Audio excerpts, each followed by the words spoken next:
जय जिजाऊ जय शिवराय सर्वांना. तर आज डब्याला नाही एवढा उशीर झालेला होता ना, तर पटकन म्हटलं चला आता शेवभाजी शिवाय पर्याय नाही.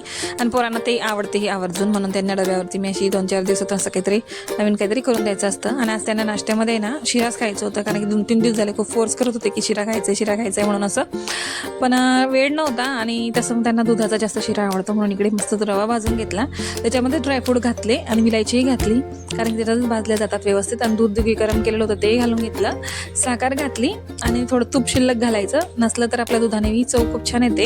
आणि आमच्या इथे खूप चांगलं हे आहे बरं का, कारण की खिडकी उघडली ना की उन्हाचं जे सूर्याची जी किरणं आहेत ना खूप मस्त असं स्वयंपाकावरती पडतात आणि ते चांगलंही असतं आपल्या शरीरासाठी.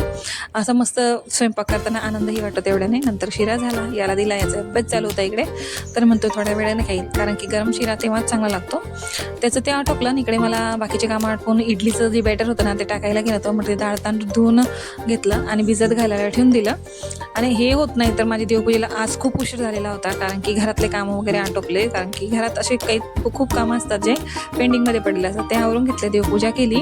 कारण की देवपूजा मी 8 दिवसातून पूर्ण जो आहे ना ते क्लिनिंग करत असते, म्हणून थोडासा वेळ म्हटलं थोडासा निवांत करलं ना की व्यवस्थित होतं. ते देवपूजा करून झाली आणि मग नंतर चांगले आपल्याला 12 वाजलेले होते आम्हाला जेवणाला. मग म्हटलं इकडे त्याला पॉपकॉर्न खायचे होते, तेही करायला घेतले. याच्यात हळद मीठ आणि लाल तिखट घालून जे मक्याचे जे हे असतात ना पॉपकॉर्नचे ते घालून घेतले. ते मस्त असा पटपट आवाज येतो त्यांचा फटाक्यांसारखा.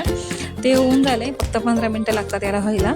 आणि त्याला पॉपकॉर्न खायला खूप आवडतात आणि असे घरी केले ना की पोरांना लेकरांना जास्तही देता येतात, म्हणून पटकन ताट तयार केला. नाही मस्त उन्हामध्ये बसलो एन्जॉय करत, लेकरालाही आवडतं. चला व्हिडिओ सेंड करते, भेटूया नेक्स्ट व्हिडिओमध्ये, तोपर्यंत बाय.